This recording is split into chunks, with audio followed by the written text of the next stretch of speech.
Gitsha besaich, Gitsha besaich, Gitsha besalmen, Gitsha besaich, Gitsha besaich, Gitsha besaich, Gitsha besalmen, Gitsha besaich. Shabbos, Shabbos, Gitsha besalmen, Shabbos, Shabbos, Gitsha besalmen, Gitsha besaich, Gitsha besaich, Gitsha besalmen, Gitsha besaich. Vous êtes au courant que j'étais une taillère? On vous a expliqué déjà? Non? Il y a quelqu'un dans la salle? Où vous êtes? Hey, à quelle heure qu'on vous a dit pour venir? Cet matin ou ce soir? Non, mais moi j'étais là toutes les journées, j'ai fait la couture, je vous pas vu. Où vous étiez? Toute la journée, hein? Oh, toute ma vie, j'ai fait la couture, toute ma vie. Et à part de ça, j'attendis. Qu'est-ce que j'attendis? Qu'est-ce qu'ils ont attendu des Juifs? Les Messies! Quand le Messie il va venir, il n'y en aura plus la guerre. Quand le Messie il va venir, il n'y en aura plus de pogrom. Quand le Messie il va venir, même des Russes, il va aimer les Juifs.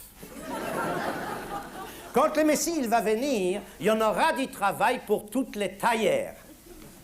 Pourquoi? Les morts, il va ressusciter. Quand ils vont revenir, ils vont être toutes nues. Faudra leur faire des costumes. Alors, on en avait une amie, un voisin, il était un gendarme. Un gendarme russe, évidemment russe, bien sûr, non, parce que vous savez, ce temps-là, c'était pas comme maintenant. Hein? Non, non, non, non. Pologne, Russie, c'était pas une affaire intérieure polonaise. C'était les Russes qui le commandent directement, ce temps-là. Gendarme, hein? Pas police politique, qui a dit police politique? Non, ça n'a rien à voir. Gendarme, on peut parler. Police politique, c'était terrible, surtout ce temps-là, c'était pas comme maintenant. C'était inventé par des tsars, déjà. C'était tsar Piotr Ier, Pierre le Grand, tsarine Ekaterina, Catherine, tsar Nikolai, tsar Alexandre, avec les tsars, sans les tsars, après les tsars. Police politique, meilleure du monde, hein? Non, il n'y en a pas une meilleure, hein? Non, c'est spécialité nationale, hein? Non, mais les Russes, à ce temps-là, ils en ont des soucis, hein. Faut pas se moquer, hein. Non, non, c'est vrai, ils ont des soucis. Le tsar, il en avait des soucis. Oui, oui, il en avait. Oh, il avait beaucoup plus de soucis comme les nouveaux maintenant, là, comment... Si, si, si. Oh, il avait des soucis avec tout le monde. Il avait avec des Juifs des soucis, avec des Polonaises, avec des Chinoises, avec des Japonaises. C'était pas comme maintenant, hein. Non, tellement de soucis, il en a eu... On a dit, une nuit, le tsar, il a fait une cauchemar. Mauvaise rêve, hein? Il a rêvé, on l'emmenait à Varsovie, au milieu des Polonaises, Solidarité. On l'obligeait à manger des cartes farcies à la juive, que fil te fiche. Avec des baguettes chinois. Alors un jour, cet ami gendarme, il rentrait dans la boutique, et il me dit, Schleume, non, c'est moi, j'appelle Schleume. Vous connaissez qu'est-ce que c'est ce nom? Schleume, hein? Oui, non? Si. C'est Salomon, c'est Salomon. Hein? Non, non, mais ça fait rien. Si vous ne pouvez pas dire Schleume, vous pouvez dire Shlomo, grand-père Shlomo. Voilà. Pas comme j'ai entendu tout à l'heure, Schmolo quelqu'un, hein? Voilà. Alors il me dit, Schleume, tu dis, le mort, il va ressusciter. Mais le tailleur, il va aussi ressusciter. Tu en auras des concurrences. Alors là, je souris, je les regarde, je dis, pas du tout. C'est là quand ils vont revenir. Ils ne sont pas au courant de la mode cette saison.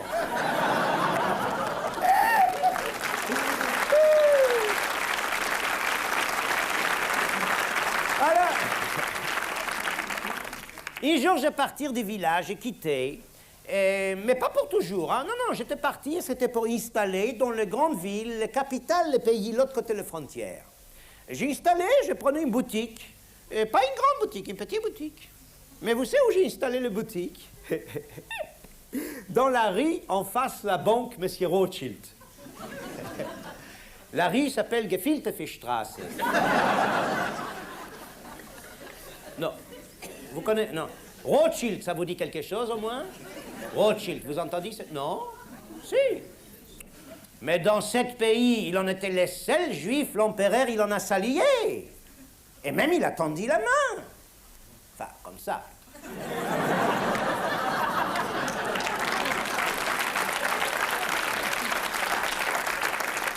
Alors moi, j'ai fait des costumes pour famille Rothschild. Comme ça, on se racontait des histoires de un côté, de l'autre côté, voilà. Un jour, M. Rothschild, il montait dans une taxi avec des chevals, ça s'appelle une fiacre, pour les conduire à la maison. Et quand il arrivait chez lui, il donnait le cocher une pourboire. Et pas petite, mais pas grande, une pourboire. Comme vous, comme moi, une pourboire. Non, une pourboire, bon, une pourboire. Cocher, il criait, il n'est pas content. Il dit, ça veut dire, M. Rothschild, c'est pas beaucoup. Et votre fils, il est plus généreux comme vous. Il était là la semaine dernière, il m'a donné une pourboire, une grosse. Rothschild, il dit, c'est normal. Lui, il en a une papa qui est riche. Non. Non, quand même, non.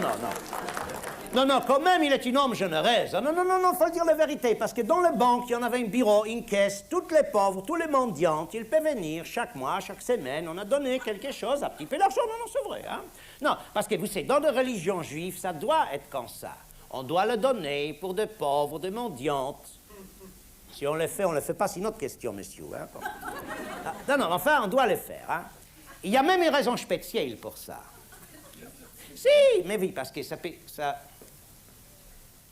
peut toujours être le prophète Élie ou le Messie qui s'est déguisé en mendiante qu'on a intérêt d'être bien avec lui aussi. Et mendiante aussi n'était pas comme maintenant et clochard comme ça. Non, mendiante, ce temps-là, ça c'était un métier reconnu. Oui, c'est une profession libérale, voilà. Mais oui, parce que, écoutez, dit charité, c'est obligé pour de faire de charité. Alors, à qui c'est qu'on peut les faire de charité s'il n'y en a pas de mendiante, hein? Et il le sait, hein, ce temps-là. Oui, dans les petites villes à côté, mendiante, il t'est mis en grève une fois. Ils ont dit, si vous nous donnez pas, qu'est-ce qu'on veut? On s'en va dans l'autre ville à côté, vous en avez plus personne pour faire de charité. Ils ont gagné. Alors, c'était une comme ça, mendiante, qu'il était venu aux banques et insistait qu'il veut voir M. Rothschild lui-même en personne. Insistait. Bon, Rothschild, il a reçu, il dit, qu'est-ce que vous voulez?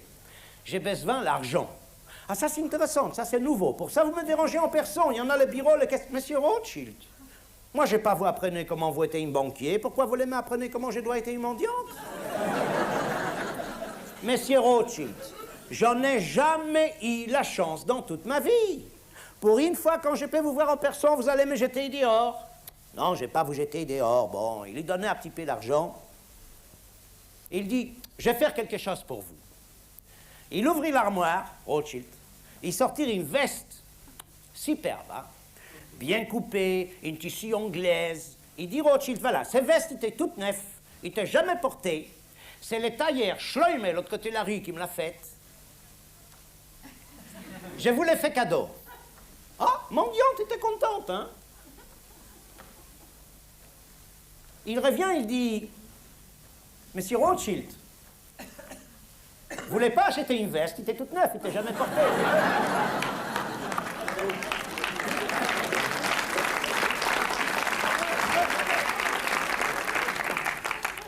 Il dit, Rothschild, vous voulez travailler pour moi? Justement, le portier qu'il balayait devant la maison tout le matin, il me quittait. Je vais vous engager à sa place, et même je vais vous augmenter. Vous en aurez 5 florins en plus chaque mois. Mendiante, il dit, c'est pas la peine, moi j'ai une amie qui peut le faire pour l'ancien prix, vous me payez seulement la différence. À la fin, qu'est-ce que vous voulez? Je veux 1000 florins. 1000 florins? Ça, c'est beaucoup d'argent. Écoutez, vous allez au bureau aux caisses, et je vous donne ma parole, moi, Rothschild, vous en aurez 20 florins tous les mois, aussi longtemps comme je serai vivante. Ah, monsieur Rothschild, faites pas ça, vous savez, avec ma chance à moi, vous pouvez déjà mourir le mois prochain. Eh ben, j'en sais rien si Rothschild, il écoutait ou il pas écouté, mais un jour, c'est arrivé, monsieur Rothschild, il était mort. Voilà. Alors qu'on l'emmenait au cimetière, c'était une foule énorme, il y avait des milliers, toute la ville, il était là, tout le monde il le connaît. Et quand les gens, ils l'ont passé devant le monument des familles Rothschild, on a dit, ça c'est des gens qui savent vivre.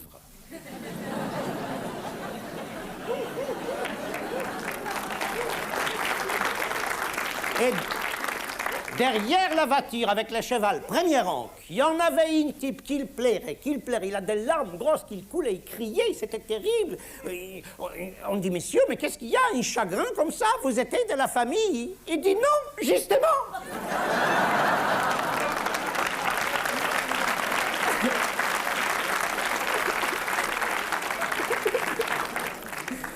Non, tailleur, ça c'était un bon métier à ce temps-là, une tailleur, si. On a fait des tissus, on a travaillé des tissus qui étaient beaux, du soie, du laine, de satin, et pas de matière plastique. Plastique, Et on a travaillé des mesures, à mesure on a travaillé. Sur la mesure, bon. Non, bon, c'est pas comme confection, voilà. Non, qu'est-ce qu'il y a? À Genève, on ne connaît pas qu'est-ce que c'est, confection. Ça s'appelle aussi prête pour déporter. Écoutez, à Genève, moi, je ne connais pas. Je connais à Paris, je connais. Il y en a un riz qui s'appelle riz d'Aboki, riz de Cléry, riz de Caire, la Sentier, riz de Tigre. Vous connaissez ce quartier-là? Comment? À Genève, il y en a une riz comme ça avec des confections, comment ça s'appelait? Quoi? Basse? Oui. Basse? Non, je n'ai pas connu. Bon. Mais à Paris, je connais bien. Parce que toute ma vie, j'ai travaillé là-bas, moi. Ah oui, non, mais encore une semaine en arrière, je me promenais. J'ai rencontré un monsieur qui parlait avec son fils. Une grande déjà, le fils. Hein. Il dit, écoute, mon garçon, tu as voulu étudier école polytechnique, tu en as un diplôme école polytechnique. Bon, c'est bien. Hein. Tu as voulu étudier aussi école polytechnique à Zurich, comme Einstein. Tu en as aussi un diplôme école polytechnique à Zurich. Bon. Tu as voulu étudier Massachusetts Institute of Technology. Tu en as un diplôme Massachusetts Institute of Technology. Maintenant, tu es grand. Il faut choisir. Qu'est-ce que tu fais? Confection pour homme ou confection pour dame?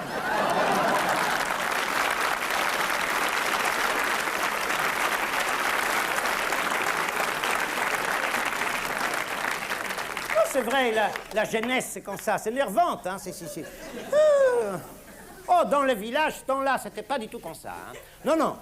Il y en avait une vieille juif dans le village il était voyagé beaucoup. Il était un touriste, bon, 100 ans en arrière. Il était voyagé à Italie, Rome. Qu'est-ce qu'il fait, Italie, Rome? J'en sais rien. D'habitude, des juifs, ils vont à l'autre côté, Jérusalem, Jérusalem. Il était à Italie, Rome. Non, moi, ça fait rien, non, bon. Et quand il est revenu dans le village, une année après, il racontait des autres juifs. Il dit, j'étais à Italie, et j'étais à Rome, et même j'ai vu les papes. Le juif, il dit, il était à Rome, il a vu les papes, mais ça, c'est intéressant. Alors, dis-nous un petit peu quoi il a l'air. Une 44-46.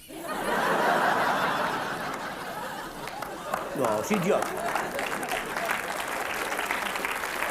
Non. Mais c'est idiot, il n'a pas pensé si on a un jour une pape une polonaise, elle fait 50-52.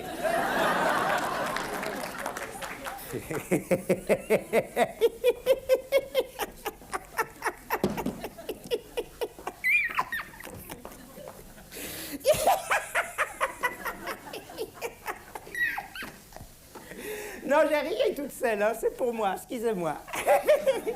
Non, j'ai ri parce que je me rappelais quelque chose, c'est pour ça. Je me rappelais, qu'est-ce que j'étais? J'étais 3 années, c'est comme ça, plus grande, plus petite, hein? Enfin, ça ne fait rien, bon. Non, j'ai déjà entendu ce temps-là, des juifs, ils aimaient l'argent. Vous entendez aussi une chose comme ça, ou c'est ma toute seule? Oh non, mais c'est la vérité. Ah, mais c'est vrai, mais mon grand-père, il aimait bien, s'il peut en avoir un petit peu l'argent, il peut acheter des chaussettes pour mettre dans des chaussures. Autrement, il marchait avec des chiffons, des schmattes, des journaux, ça s'appelle des chaussettes russes. Non, une chose, je crois, peut-être je me trompais, mais je crois, hein. Ce temps-là, de riches, des pauvres, il y en avait déjà. Oui. Yo, yo, oh, mais c'est vrai.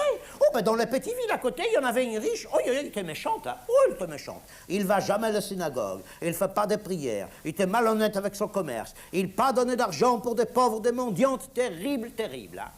Et dans le village, il y en avait des pauvres. Ils étaient tellement pauvres. Ils étaient plus pauvres comme les autres. Ils n'ont rien du tout. Ils l'ont. Bon, qu'est-ce qu'ils ont? Ils ont une femme, beaucoup les enfants, rien pour donner les manger. Voilà, qu'est-ce qu'ils ont, voilà. Un jour, ils sont associés toutes les deux pour faire une affaire. Ils ont ramassé les dernières groschen, centimes. Ils l'ont acheté pour des une billet loterie. Peut-être il veut gagner les gros lots. Eh ben, les loteries, il arrivait. Les gros lots, vous savez qui c'est qui les gagnait? Les riches, les méchantes. Les pauvres, il a pleuré, il a crié, il a disputé avec les bons dieux. Il dit, God, notre Dieu, notre Père, pourquoi tu fais rien pour nous? Pourquoi tu nous abandonnes? Regarde comme on est dans une misère, on n'a rien pour manger, on n'a rien pour habiller. Toi, tu fais rien pour nous. Il pleurait. L'autre pauvre, il a commencé à rire. Il riait comme un fou. Il ne peut pas s'arrêter, il riait. L'autre pauvre, t'as colère déjà. Il dit, qu'est-ce que tu riais? Tu riais, on n'a pas gagné les gros lots. Il dit, non, j'ai rié, comment Dieu, il a mal placé son argent.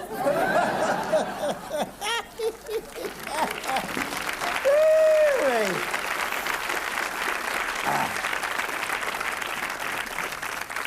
Ça, c'était un village. Cet village, il y en avait beaucoup d'étudiantes dans ce village. Oui. Il y en avait une taillère étudiante, une pissier étudiante, une cordonnier étudiante, une forgeron étudiante, une cocher étudiante. Qu'est-ce qu'ils ont étudié? Bible, Talmud. Non, chacun, il a étudié son manière à lui, hein. Ah, ça dépend quelle école biblique il appartient. Non, parce que vous savez, là où il y a un juif, c'est déjà deux opinions différentes. Non, vous n'êtes pas au courant? Il y en avait aussi une étudiante. Ah, lui, il a fait rien que ça. Il a étudié toute la journée, il a étudié toute la nuit. Et dans le village, on l'a donné à manger, on l'a donné une chambre pour qu'il habitait. On a pensé, peut-être, il peut devenir une savante, comme cet rabbin du village, qui, lui, et cet rabbin, pour tout, il en avait une réponse, il en avait une question, il en avait toujours quelque chose pour dire, hein. Ah, même quand il a parlé avec Dieu, il en avait quelque chose. Il ne s'était pas laissé faire, hein. Il a dit, pourquoi tu ne fais pas quelque chose pour ton peuple? C'est ton peuple, oui ou non? Rappelle-toi, sur le mont Sinaï, avec tes 10 commandements, qui c'est qui les a voulu, tes 10 commandements? Personne ne voulait les prendre, tes 10 commandements. C'était comme une tonneau de vieilles pommes pourries que personne ne veut l'acheter. Nous, on les a pris, tes 10 commandements. On est ton peuple, oui ou non? Il dit aussi, tu nous pardonnes. Bon, c'est bien, tu nous pardonnes. Non, c'est bien, c'est bien. Bon. Mais si on n'avait pas nos péchés, qu'est-ce que tu fais avec ton pardon, hein? Un jour, c'est arrivé, rabbin, il a dit rien. Il était assis au milieu de la synagogue. Toutes les fidèles, tous les chassidim, il était assis autour de lui. Et personne, il a dit pas un mot. Et tout le monde, il a compris, rabbin, il était en communication téléphonique directe avec les bons dieux. Et c'était un silence pendant des heures. Tout le coup, rabbin, il s'est levé, il dit, j'ai une réponse. Mais est-ce que quelqu'un a une question?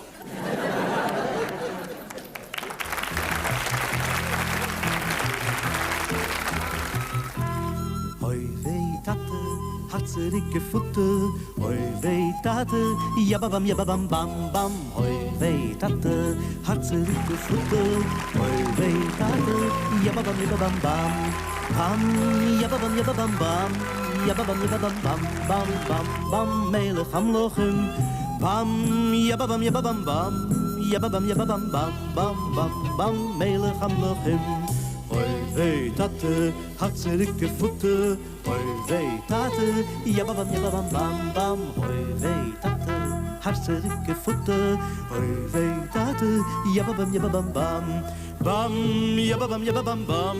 Jababam, jababam, bam, bam, bam, bam. Melech hamlochim. Bam, jababam, jababam, bam. Jababam, jababam, bam, bam, bam, bam. Melech hamlochim.